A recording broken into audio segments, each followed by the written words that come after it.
It is NBA trade deadline day, which is, as of now, not going to have as much of an impact on this show as you might think, because even though the Nets play today and James Harden just got traded, which is going to be pretty important news overall for the NBA, but Harden was already out today, so it's not like it changed that much relative to this individual slate. We guys should definitely be checking out any of the injury news we have going on today, because that's certainly something that could change this slate in a real hurry. We could see somebody massive get traded, and then all of a sudden a bunch of value opens up.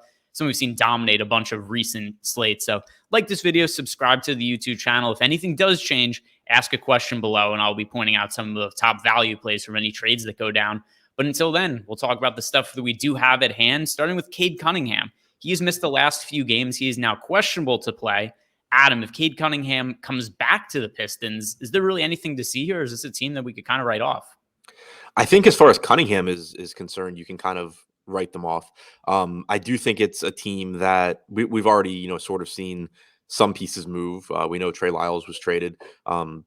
So in the front court, there's potentially minutes open. But as far as Cunningham goes, I think the biggest impact that he's likely to have is on Amadou Diallo, who is probably going to play 26 minutes or so. If Cunningham is out, if Cunningham's in, those minutes become a lot more questionable. But other than that, I don't think there's a huge impact anywhere else. With or without Cunningham. So crazy trade just went down while we're doing this. It's not going to impact this slate. Derek White traded for Josh Richardson. What? Yeah, let's see. What are I'm sure there's draft picks involved too. Let's see what the picks are for this. But yeah, that is a trade that came totally out of nowhere. I was not expecting that one whatsoever. But yeah, that's all that Shams has written so far. The Boston Celtics trading Josh Richardson to the Spurs for Derek White. Makes sense of that. Yeah, gotta be picks involved, obviously. Well, let's see. Yeah, no Boston today, no Spurs. So another trade that's not going to impact today's slate. That trade came out of nowhere. It seems like there's a lot of these trades that are rumors for a really long time, and most of them end up not happening. The trades that actually happen are ones that we have not heard anything about and just happen all of a sudden. Right. But yeah, that's definitely not a trade that caught me off guard, so brought it up here. Getting back to this slate and talking about the injury situation, this one does matter. Fred VanVleet is out for the Toronto Raptors. Who knows? Maybe it has something to do with him playing 45 minutes a night. Maybe it's something else. Maybe Nick Nurse will be able to figure it out. But for now, we know this team really likes to play condensed rotations. How does this impact the other players on Toronto with no VanVleet in the mix? So even though they play different positions, I think it opens up Precious Achiuwa and Chris Boucher as potential value options. We haven't seen it recently with VanVleet out, but we were seeing it when Gary Trent missed time.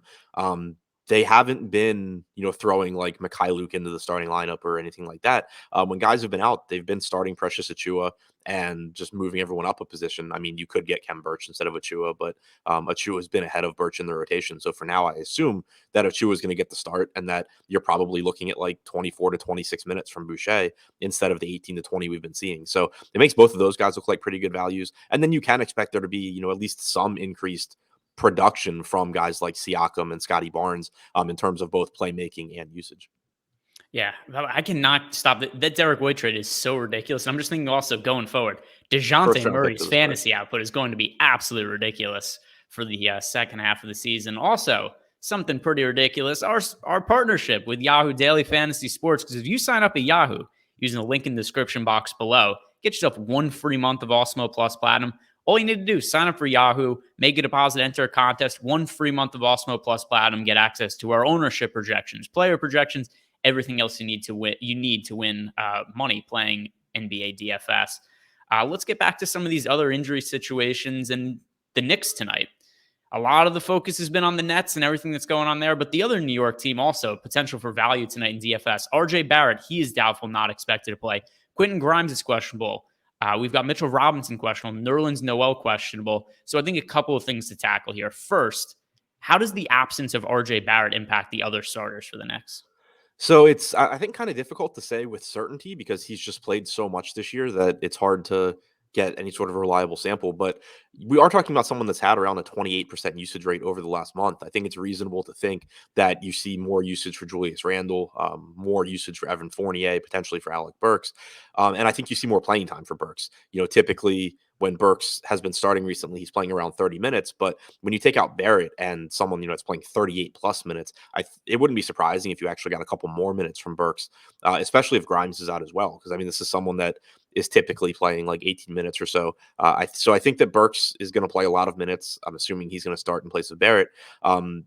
The You also, could maybe see a little bit more for Kemba Walker, but I think Burks is probably the biggest beneficiary from Barrett being out, followed by my guess would be Julius Randle. And then the front court situation, if there is no Robinson and Noel for the Knicks, is this just going to mean massive minutes for Taj Gibson? Yeah, I expect it to play out the same way we saw last game, where Gibson played like 27 minutes. Jericho Sims played 18 minutes behind them. You got a couple of extra minutes for Toppin. But yeah, I think that you're just going to get 28 minutes or so from Taj Gibson. He has power forward eligibility on DraftKings, which is nice. He's only 3,300.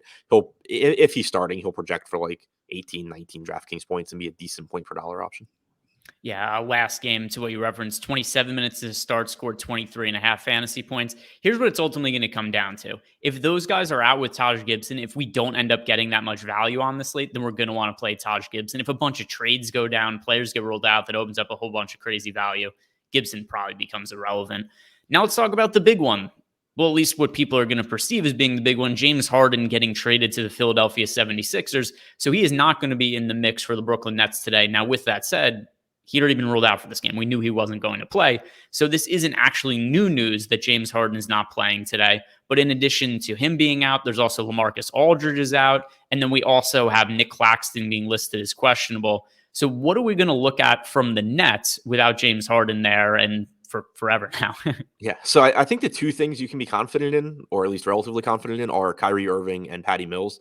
Mills at 5K, point guard, small forward on DraftKings. So going to be easy to get him into lineups, likely to give you around 32 minutes. He's averaged 0.97 DraftKings points per minute in the 3 games that he's played this year with Kyrie and without Harden and Durant. Kyrie is at 1.3 DraftKings points per minute in those games.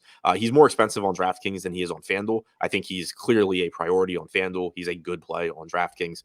So those are the two I think you can be confident in. You certainly could see Cam Thomas play a big role again. They need his scoring off the bench. He can get you to 30 minutes. His salary has come up, though, so he's pretty risky. The rest of the wings, it's kind of just pray for the best because Steve Nash's rotations are typically all over the place and salaries have come up a little bit. So like there's still some value in a $4,200 James Johnson or potentially a $3,500 DeAndre Bembry if he's starting. But I think it's still difficult to be too confident in any of that because of the way that Steve Nash runs his rotations.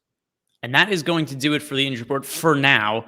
Somehow all of the trades have just been dodging the games that are happening today, and it's impacting games that are happening tomorrow. So we'll see what happens with the rest of the trades. Anybody else who gets added to the injury report, leave a comment below, ask a question. I'll be trying to answer all of those later on in the day.